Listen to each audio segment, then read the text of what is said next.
All right, welcome back to a brand new video of the Targeted Individual Program, Target Individual Experience, Target Individual Programming, because they program us in this program. Understand what I'm saying? We are programmed, and then they engage in a very concentrated form of additional programming. When we talk about predictive programming, when I talk about predictive programming, is how society, what it is they do within the society that programs our mind in ways that we cannot see, using media, television, particularly online, cognitive warfare, right? These are not my terms. These are not my wordings. Okay, cognitive warfare and neurocognitive warfare. All right.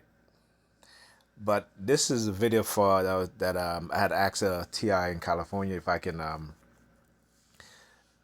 show the text, the screenshot that she sent me, because they switched her iPhone, right? And when she logs into her, try to log into her iPhone on her laptop, it says that her phone number, right, and Apple ID is being used on a new phone, which is kind of ridiculous. All right, but that is what she goes through. And here's the thing: I talk about the isolation of TIs. That's her just she keeps messaging me. But as TIs, they isolate us so they can do exactly these things in a more concentrated way. Because without nobody for you to go to explain what's being done, they can continue to do it. And what that does to you as a TI, again, I talk about using how they weaponize certain things. They weaponize stress, right? And I always look within the black community and within black people to understand what they do to us on a more concentrated form of attacks, not just only psychological attacks, but attacks using chemicals, uh, propaganda, slander, these sort of things, covert drugging, honey trapping, covert manipulation, covert warfare, all these things that I talked about.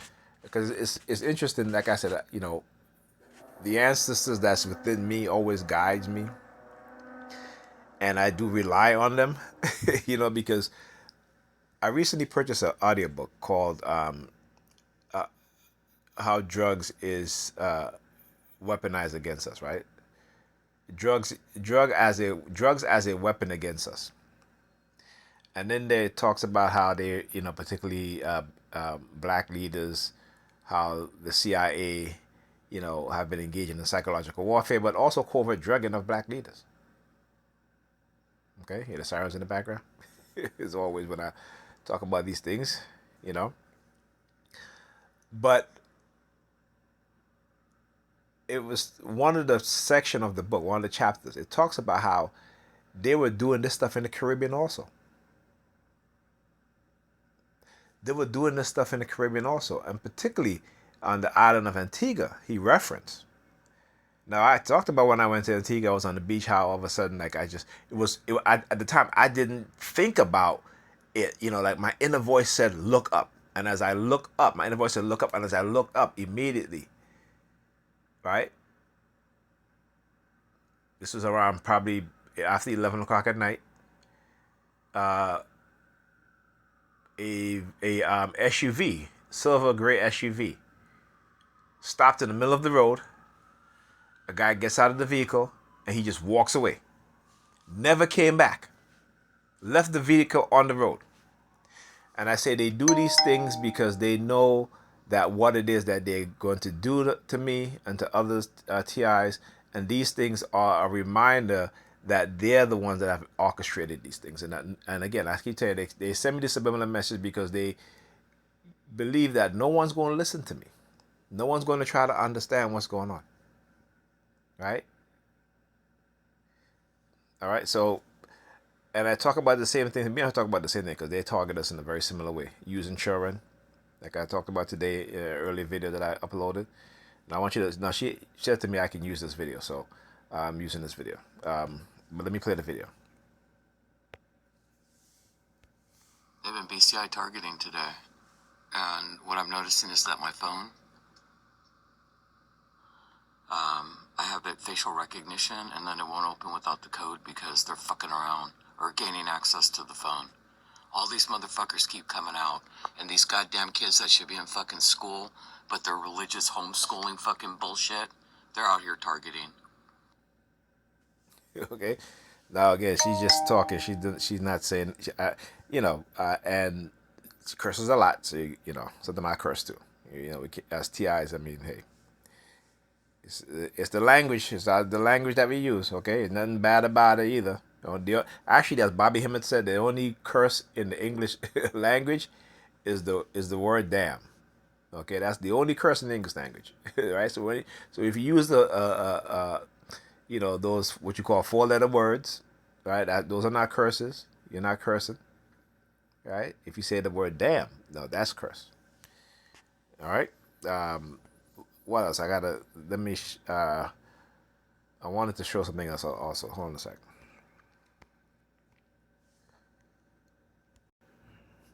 All right. Okay, so welcome back. I've talked about this website for many years. I had forgot the name of it every time I tried to see if I can remember the name. I can never get it right. I'm like, but finally, since when I got this new phone and all my information was transferred over to this phone, right? When I was going through my contact list, I saw the name, and I was like, oh shit, this is the website that I first found that really put things in perspective for me, right? And that, and also psychologicalharassment.com, as well as FSCHS, which is Freedom from Covert Harassment. And also Mark Rich, the Hidden Evil PDF. Again, I talked about Dark NLP and stuff like that. So I ended up researching Dark NLP, and found Dantaline Jones' book on dark psychological persuasion. Okay, and I started reading that, and I was like, oh shit, this is what they've been doing, right? Starting to recognize these things, right? Now, but yet it didn't take me until 2015, 2016 before I said, probably before I really start to try to really develop ways and concentrate and develop ways to combat the programming, right? So while I was studying the programming since 2010, 2009, 2010, from 2001, right, when I didn't recognize what was going on, right, but I had some idea that something was going on, because things used to happen. I used to be like, yo, that's just weird. Why, that is just weird, right? Why is this happening, You know what I'm saying? Like, I remember getting fired from a job because this was, I think, during right about a week. No. It was actually on 9/11, right? It was on 9/11, and I couldn't get into work, so I called my work. I had just gotten this job too, and so my son was home. His mother, I think, she had went to work already, because I had to go to work in the afternoon, and I was usually take my son to the babysitter. So when I was watching the news, the whole 9/11 thing, right? So my son, again, he was brand new baby, right? He was a couple months old, and he was born in May, so. He's born at the end of May. So he was 4 months old, okay, when it happened, right? And I remember calling into my workplace, and I speaking to my my manager, and I said to her, listen, I don't think I can come to work. you see what's happening over the news. And my son was crying, and she was like, "Can't you just shut that baby up?" And again, this is a white woman, right? Now, you know me. Like I said, I'm not the type to. I'm not going to say anything. So when I finally was able to return to work, I went to HR and I said, "Listen, I called in to let her know that because of what happened, there's no way I could have made it into work." And my son was crying, and she said to me, "Can't you just shut that damn baby up?" And I told her, I said, I don't know who you think you're talking to, but you don't talk to me like that, right? And when I went to HR to file a complaint, 2 days later, they fired me. Okay, you know what I'm saying? Because I have never been the type of Negro who's going to be taking a back seat and be speaking to him that way. You know what I'm saying? And they don't like that. And this was in 2001, right? So imagine. Okay. So when these things happen, like I said, and even before that, getting fired from another job for no reason, right? And it's like, well, what, for being blamed for something that I went through the proper channels, got the okay, and then implementing what is to make the workflow better, which it ended up being better, I got fired for it. You know what I'm saying? So it's just like, so when I started to think about things like that, I was like, yeah, okay, all right. So they didn't want competent young black men to do things and make things better. They always think about, oh, we're gonna screw up in this and that, and that's what happens, right? This is how some people in some industries, this is their mindset when it comes to us as for black men and black women, right? That once we start to implement change and things start doing good, as opposed to when it was a white person that was in that position, was dragging the department down and have you. If the black person come in, then it's like, oh, no. You know, you know what I'm saying? When you're showing results and the white person is not showing results, they get the higher salary, you get the lower salary, even in the same position, because they fired him or her, right? And they put you in the same position without the same pay raise, and you do better. Everything runs smoother, right? So I guess my experience have taught me to, like I said, I tell black people, stop being loyal to people who are not loyal to you, including your job, your workplace. Yes, you need your job, but don't let them try to use your job and hang it over your head as a means to try to manipulate you and control you, because that's what a lot of them will do. But anyway, so during about maybe, I think I found this website maybe in 2006, 2005, 2006, something like that, right? So it was probably about 4 years into my targeting, and and it talked about the covert drugging, right? So again, this is a very, I'm surprised this website is still up, man. I'm telling you, and I appreciate the individual for keeping this website alive, keeping it going. So future TIs and I can actually share this so people can go onto this website and go look at it, right? So he talks about happened 2 covert drugging, local smear campaign, and effectively generated public myth regarding my mental condition have all been employed by the investigators and others in an attempt to induce signs of clinical psychosis and eventually breakdown also. Now, what he doesn't know, because he's wondering here, he says to constantly build a public persona of ill repute within any given community that I should be a part of. How has rumor and slander been employed to obliterate the majority of my traditional social support system? What are some specific examples discovered by myself and often cited by others of the methods employed by the agencies involved in the investigation?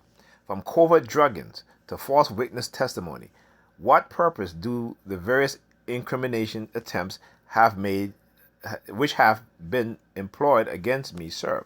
Is there a specific design inherent in the variety, frequency, and type of assault? I talk about this: the variety, the frequency, and the different types of assaults, right? Because it is assault. All right. Here, find discuss in detail the full range of types of wrongful incrimination attempts that have already occurred against me, many of which are witnessed by others. Why have the primary setup attempts so often involved covert drugging? What drugs have been used in various drugging? I'm gonna tell you what drug: LSD. Okay, LSD.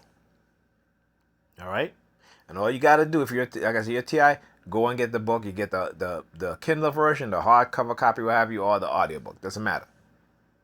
This is a very detailed book on how the U.S. government have always used drugs, and the U.S. government is responsible for the global illegal drug trade. Make no mistake about that. Okay. How do the primary drug types support the agency's overall objective? What role has supported mental illness played, especially as a tool employed by the investigation itself in its goal of discrediting my attempts to gain information regarding the investigation?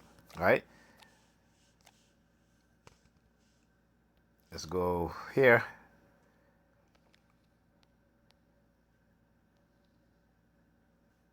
So here's this guy who's been through everything to try to gain whatever information that he can about whatever investigation, and he could never get any answer. Okay, until he, and that's not until, but from what I vaguely remember of this is that also he had a uncle or something that was an ex FBI agent, and when he went to his uncle to tell him this was happening, his uncle told him, "You need to document everything." Okay, you need to document everything, and this is why I also began documenting. Not only before I started doing the video thing, before these cameras got so well developed on these cell phones, your president department, right? This is what is happening. Okay, so it says here, find a complete overview of my past and current legal action to gain evidence of the investigation from the agencies organizing it. Also here, read details on the verbal updates I occasionally give to personal witnesses, a complete timeline of my past and current requests made to the FBI, utilizing the Freedom of Information and Privacy. I also file a FOIA Act with the NYPD, the New York Predator Department. Okay. Also, some interesting and amusing notes on various problems created for me along the way. Considering that there are others who are aware of the existence of invasion of myself, why have I been unable to bring suit against the FBI demanding provision of data known by myself and those others to exist? What are the possibility for such a civil suit in the future? So he was saying some very interesting thing here. Again, I don't want to go in details with this stuff, right? Okay.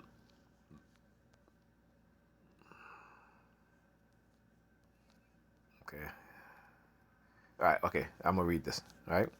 So, since the investigators required a public end to the investigation, which involved a charge and a punishment, and since those behind the investigation are willing to use any means necessary to achieve that end, it is paramount that I make public on at least a monthly basis certain aspect of my life which intersects in areas for which the investigation wishes to create a criminal image.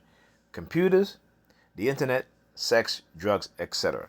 Sex and drugs, the two most pronounced and consistent topic utilized in the investigators' attack against me, be it harassment, community rumor mills, or even outright and proven attempts to falsely incriminate me. So, what is the truth? The investigation has as a goal the removal of my rights to use computer and network environment, professional castration, basically. What role do computer and internet play in my day-to-day life? What is the current status of my ownership and usage of such equipment and environment? And I can answer these things now, right? Some of them. The use of computers. In a coercive persuasion programming, right? It is to deny you information. It's to deny you support system, right?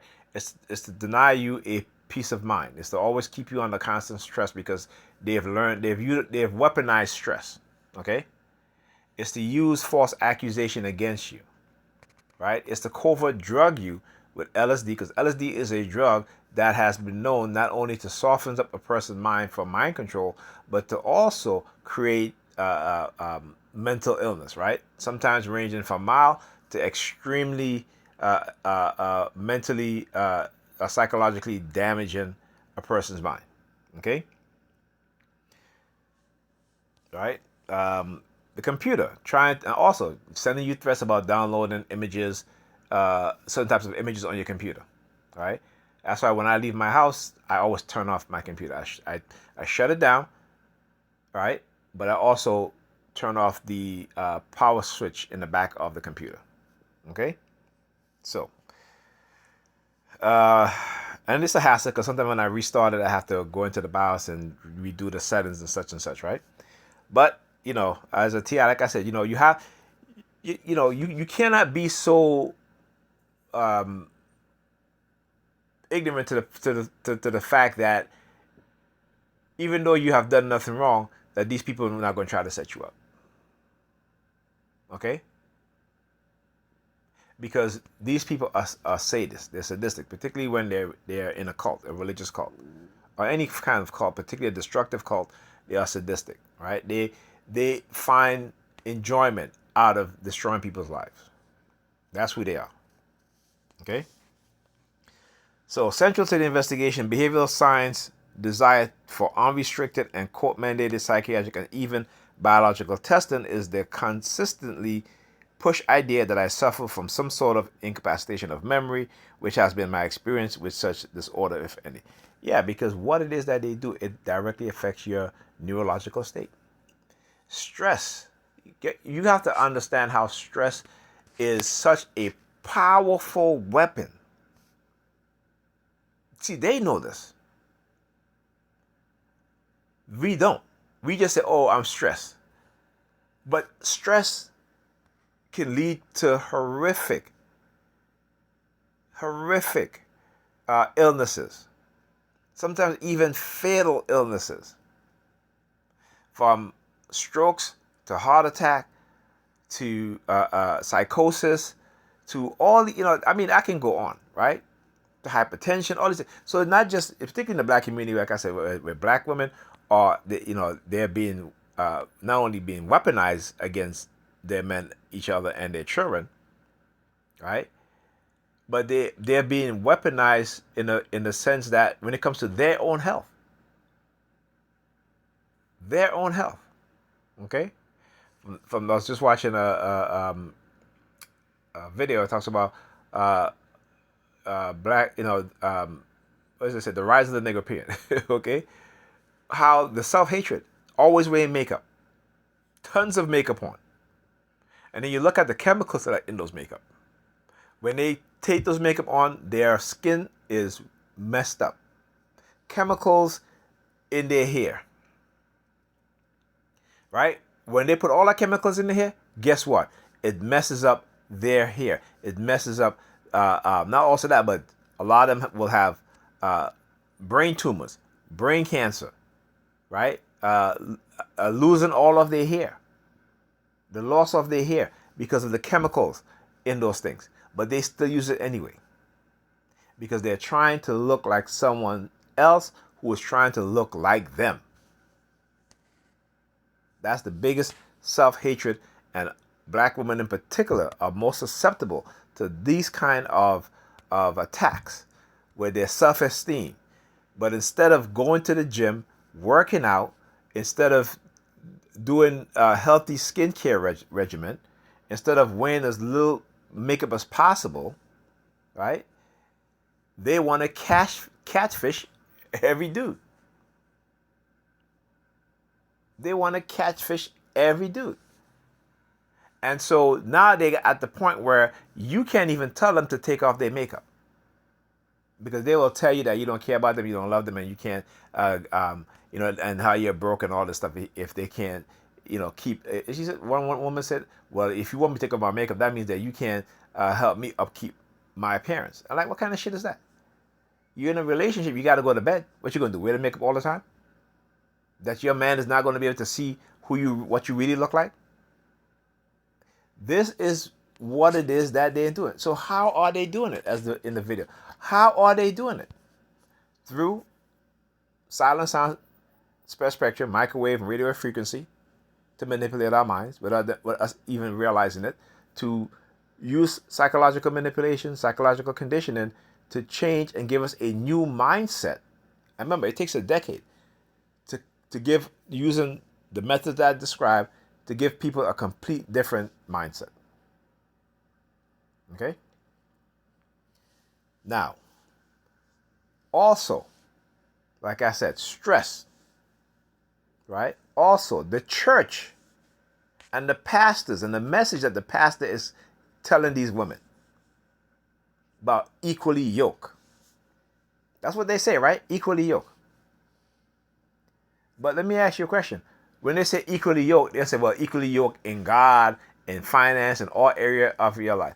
But if a wealthy man walks into a church, who is a Christian, wealthy Christian man, right? And he has his degree, right? And the woman that that they will match him with in the church, even though she's Christian, even though she has a degree, right? She's not making the same type of money that he is making. She's not healthy in terms of her weight, right? She's disagreeable because she thinks that she, in the hierarchy of Christianity, right? God, Jesus. In her mind, it is God, Jesus, the woman, the child, and then the man. But if that man comes and he says, nope, it is God, Jesus, me, the woman, and then the child, right? They'll lie. Oh, yeah, you're right. But let that be a man who is not a millionaire. That's not going to happen. Right? So I want you to understand how the mindset, right, how they will switch at the drop of a dime just because of the amount of money that man makes. Right? And this is the problem, because other women in other groups who say they're Christians, it doesn't matter if the man's a millionaire or he's working at McDonald's. It is God, Jesus, the man, the woman, then the child. Only in the black community, black women are taught that it is God, Jesus, them, and then their child, and then the man. So the man is left for last. All right? Unbelievable. Okay? As they bouncing the ball. Yeah. But this is one of the websites that I found in the very beginning, and I say very beginning, but in the early mid 2000s, right? Now listen to this now. Again, this is why, it's important that we STIs document these things, right?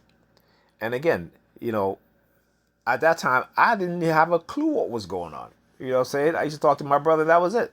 We used to talk about our experience and so forth and so forth, about being targeted and all this stuff. And, about how we got mental illness because we were diagnosed with such and blah, blah, blah. All right? But it wasn't until, like I said, I really started in 2009, 2010, when I really started to say to myself, you know what? Something is not right, just by doing trial and everything, that I need to study what it is that they're doing. I need to study what it is that they're doing. Okay, I understand I'm going to go through whatever emotion I'm going to go through, but I had to learn what it is in order for me to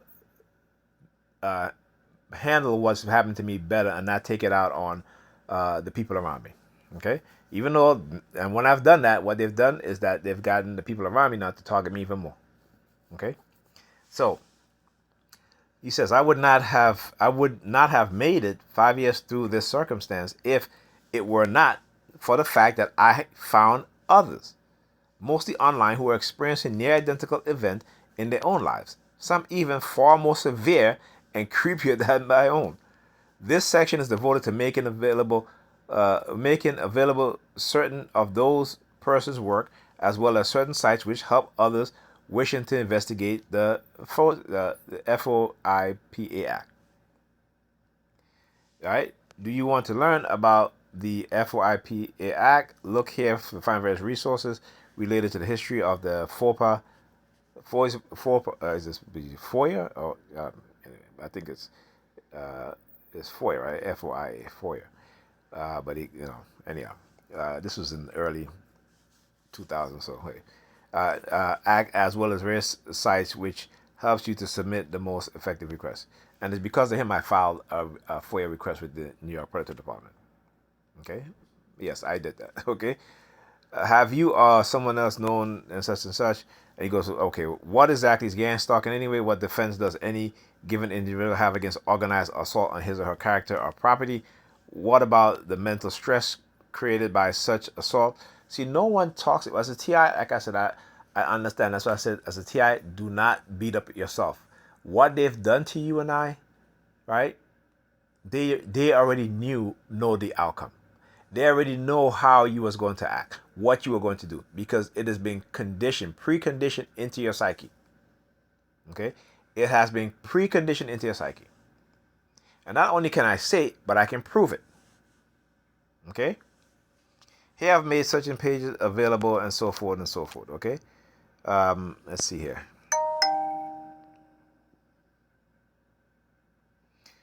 Freedom of Information Privacy Act. All right.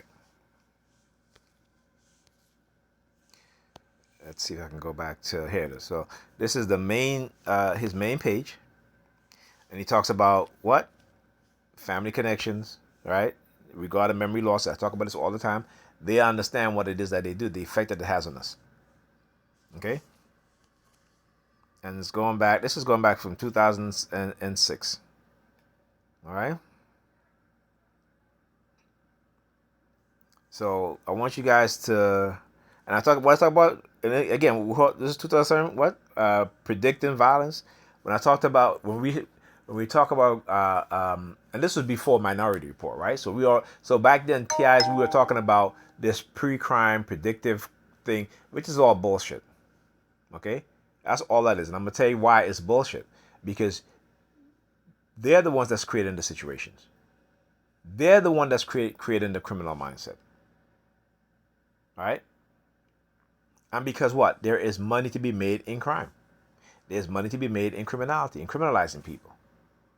There's money to be made in keeping people in poverty. Right? There's money to be made in diagnosing people with mental illness and not helping them except to give them prescription pills. Right? There's money to be made in diagnosing children, particularly young black children, with ADHD to give them ADHD medication. There's money to be made. And you guys, if you think I'm I know what I'm talking about, go and look at within the past 2 decades, the recommendation from psychiatrists who are now saying that it's okay to give children antipsychotic drugs, children who are 4 years old. Some of them have even said that children who are 2 to 3 years old exhibiting some sort of psychiatric signs should be given medication. Like, what kind of monsters, what kind of mindset these people have? Right? Because what? There is money to be made in these things. We tend to forget that we live in a capitalist society, and the capitalist people who have that capitalistic mindset, who are running corporation, have you, they're all about their greed, nothing else. They're all about their greed. Amazon laying off in the next couple years, a total of over 600,000 jobs. Why? Because of AI. Okay, because of AI. Look at the money that AI brings in. Why Apple? Why Intel, Microsoft? Why they all laying off tons of employees, thousands of employees, actually. Okay. Why are they laying off tens of thousands of employees? Why? Because they are generating almost $500 billion in profit by replacing the human capital with artificial intelligence, AI, robots. Okay? Because you could operate. I was reading an article where these businessmen went to China, and they said we can't compete with China because China, some of their factories, they operate without light, right? With no light on. It means electricity, but there's no light on because AI and robots don't need light. You don't got to feed them. They don't got to take bathroom breaks, right? They don't need vacation. They're not going to get sick. Right? Not even thinking about the human cost and the cost within the society of mass unemployment. And I've talked about this for decades, that they have been sending me these subliminal messages because, again, they don't think y'all going to, y'all going to listen. But I have to go to my, again, this YouTube channel. You'll see. I've been posting videos for how long? Look at the amount of videos I have on YouTube, and then look at the amount of subscription I have. But then you go and you look at the amount of times my video have been watched, right? You know what I'm saying? Because when you're speaking the truth, they try to label you as crazy, and they'll shadow ban you. But eventually, like I said, the truth will always come to light. Because the truth I talk about, it is what they're telling me that's what they're going to do. Okay? This is the game, the sick game that they play. This is the elites, those with money, power, those who engaging in the development of AI. Soon GAI, right? Generative artificial intelligence, right? Super intelligence, right? Singularity with human beings. You would not be able to tell an AI character from a real person. AI, and again, we are the prototype experimentee of AI. That microchip, the BCI that we have. When I talk about things being done instantaneously, as soon as I reacted or anything like that, it's been done instantaneously. It is not some human sitting behind a computer. It is artificial intelligence. And they've been able to do this since the mid-1990s. My brother was being targeted in the 1990s. And he was experiencing the same thing. Right? I was targeted in the 1990s too. But they had to manipulate you, just like how they had they had to manipulate me, just like how they manipulated him, other TIs. Right? Why? So they can get away with doing what it is to do, so they can prevent us from coming forward and exposing what it is that they're doing. Right? No one sees the people operating in the shadows. But you could tell the people who are victims of psychological manipulation, of covert drugging. Right? Because we all experience the exact same thing. It may be different in some ways, personalized to who we are as individuals, but the tactics, the methods, and the results are the same. So you got to look at that. Right? When people are talking about the exact same thing being done to them, right? We get to understand and know that this is happening, particularly when you go do the research. So when you go, like I talk about the book by Nina Fahehi, The War on Our Minds, or the War on Our Brain, or then you have the book called The Pentagon Brain. I forgot the author's name of that. Then you also have the book I just was talking about, drugs as a weapon against us, right? Which in detail tells you that up until this day, the one main culprit is the U.S. government and its security agencies, particularly the CIA and the military. Go and read the article about the drug runners within the with the special forces, Fort Bragg. Right? Go and read that article. I forgot the name of the article exactly, but some of the biggest drug smugglers and drug runners are in the military, and it's been like that for decades. Anyhow, I'll talk to you guys in the next video.